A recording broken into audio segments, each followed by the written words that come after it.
Hello hi नमस्कार, स्वागत है आप सभी का उत्कर्ष के डिजिटल मंच पे, जहां मैं प्रणीता शुक्ला फिर से हाजिर हूं लेकर आपके लिए अपना नया टॉपिक। जी हाँ, विशेषण की बात करूंगी। आप कहेंगे मैम विशेषण नया टॉपिक कैसे है? अरे नया तो है ही ना, हर बार जब कुछ नया सीखने को मिलता है तो वो टॉपिक हमारा बिल्कुल नया हो जाता है। तो आज हम हमारी क्लास में विशेषण के बारे में जानेंगे। विशेषण की परिभाषा क्या होती है, विशेष्य किसे कहते हैं, विशेषण किसे कहते हैं, इसके अलावा प्रविशेषण क्या होता है और विशेषण के प्रकार क्या क्या होते हैं। अगर आप इन सब चीजों के बारे में जान जाते हैं तो यकीन मानिए आपको विशेषण बहुत अच्छे से समझ में आ चुका है। तो विशेषण की परिभाषा तो आपने छोटे से ही पढ़ना शुरू कर दिया होगा और आपको बहुत अच्छे से पता होगा कि संज्ञा और सर्वनाम की विशेषता बताने वाले जो शब्द होते हैं उन्हें हम विशेषण कहते हैं। जी हाँ, इसी परिभाषा के साथ हम शुरू करेंगे हमारी आज की क्लास। तो सबसे पहले हम परिभाषा देख लेते हैं, उसके बाद मैं वन बाय वन सारी चीजें आपको एक्सप्लेन करूंगी। जैसा कि मैंने आपको बताया परिभाषा के बारे में कि जो शब्द संज्ञा व सर्वनाम की विशेषता बताते हैं वे शब्द विशेषण कहलाते हैं। उदाहरण के तौर पर यह सुंदर घर है, इस वाक्य में सुंदर जो है वो विशेषण है। क्यों है?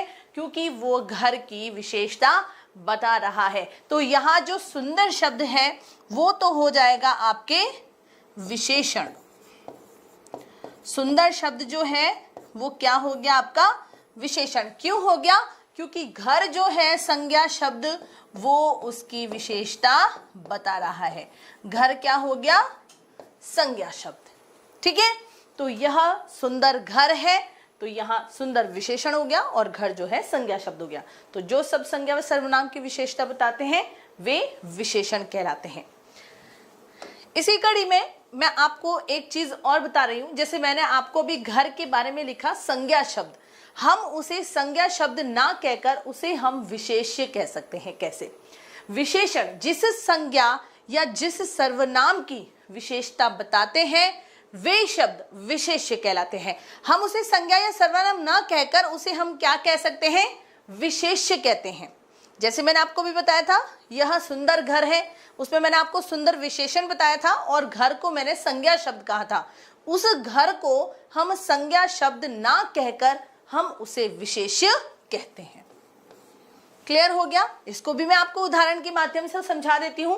जैसे कि मोहन एक ईमानदार लड़का है, इसमें मोहन जो है वो संज्ञा शब्द है जिसे हम विशेष्य कहेंगे और ईमानदार लड़का है तो यहां पर सीधा सीधा विशेषण जो है वो ईमानदार हो जाएगा। ठीक है, तो विशेषण शब्द तो हो गया ईमानदार और विशेष्य हो जाएगा यहां पर मोहन। तो मोहन जो है वो कैसा है? ईमानदार लड़का है। तो मोहन एक ईमानदार लड़का है जिसके तहत विशेषण में आ गया ईमानदार और जो विशेष्य है वो क्या हो जाएगा? मोहन, क्योंकि एक शब्द है और शब्द किसके तहत आते हैं? संज्ञा के तहत। तो संज्ञा शब्द है इसीलिए यहाँ विशेष्य का प्रयोग किया जाता है। हमेशा आप ध्यान रखिए कि हमेशा विशेषण जो है विशेष्य के जब पहले लगते हैं तो वे विशेष्य विशेषण कहलाते हैं, लेकिन कई जगह पर विशेषण जो है विशेष्य के बाद में भी लगते हैं तो उन्हें हम विधेय विशेषण कहते हैं। ये हमेशा आपको ध्यान रखना है। विशेष्य विशेषण में विशेषता पहले बताई जाएगी और विधेय विशेषण में विशेषता बाद में बताई जाएगी। तो ये मैंने आपको विशेष्य कार्ड बता दिया। अब नेक्स्ट जो है वो मैं आपको बता दूं, प्रविशेषण कहते हैं। विशेषण तो वो होता है जो संज्ञा या सर्वनाम की विशेषता बताता है। ठीक है, लेकिन मैंने कहा जो विशेषता की भी विशेषता बताए वो क्या कहलाएगा? तो वो प्रविशेषण। विशेषण की भी विशेषता बताने वाले जो शब्द होते हैं वे प्रविशेषण कहलाते हैं। विशेषता तो आ गई, लेकिन मैं कह रही हूं उस विशेषता की भी एक विशेषता हो तो वो प्रविशेषण कहलाता है। फॉर एग्जाम्पल, अमन बहुत अच्छा लड़का है। यहां हम ऐसे देख सकते हैं अमन अच्छा लड़का है, तो ये तो हो गया विशेष्य विशेषण। लेकिन इसमें जो बहुत शब्द ऐड हुआ है ये क्या हो गया? हमारा प्रविशेषण। यानी अच्छा लड़का तो है लेकिन वो बहुत अच्छा लड़का है, तो जहां बहुत शब्द आ गया वो विशेषण की भी विशेषता बता रहा है, क्योंकि यहां पर अच्छा जो है वो विशेषण है, अमन जो है वो विशेष्य है। लेकिन जहां बहुत शब्द आया है ये अच्छा की भी विशेषता बता रहा है, अच्छा लड़का तो है लेकिन मैंने कहा बहुत अच्छा लड़का है, तो ये विशेषण की भी विशेषता बता रहा है। तो ये तो है विशेषण, और जब विशेषण की भी विशेषता बताए बहुत शब्द, वो क्या हो जाएगा, प्रविशेषण। तो ये भी विशेषण के अंतर्गत आता है, तो इसका भी आपको ज्ञात होना बहुत जरूरी है। अब हम आ जाएंगे हमारा नेक्स्ट, जो कि होता है मोस्ट इंपॉर्टेंट, विशेषण के प्रकार कितने होते हैं। सभी बच्चों को बहुत अच्छे से पता है कि विशेषण 4 प्रकार के होते हैं। गुणवाचक विशेषण, संख्यावाचक विशेषण, परिमाणवाचक विशेषण, सार्वनामिक या संकेतवाचक विशेषण। बहुत सारे स्टूडेंट्स हैं जो कहते हैं सार्वनामिक विशेषण और बहुत सारे हैं जो कहते हैं संकेतवाचक, अर्थ दोनों का एक ही है। अब आपको एक चीज ज्ञात होनी चाहिए कि संख्यावाचक तहत भी 2 उपभेद होते हैं और परिमाणवाचक के तहत भी 2 उपभेद होते हैं। विशेषण के तहत संख्यावाचक के भी 2 उपभेद हैं और परिमाणवाचक के तहत भी विशेषण के 2 उपभेद हैं। संख्यावाचक विशेषण के 2 उपभेद कौन कौन से हैं?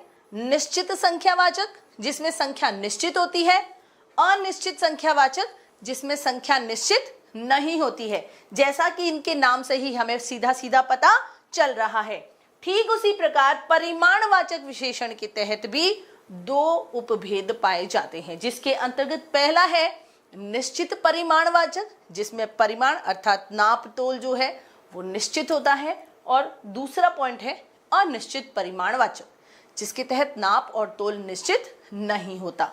तो ये मैंने आपको संख्यावाचक के 2 उपभेद और परिमाणवाचक के भी 2 उपभेद बता दिए हैं। तो आज की क्लास में, शॉर्ट जो क्लास थी हमारी, शॉर्ट क्लास में मैंने आपको विशेषण की परिभाषा के बारे में बताया, विशेष्य किसे कहते हैं, प्रविशेषण का अर्थ क्या होता है, और जो विशेषण है उसके प्रकार कितने होते हैं।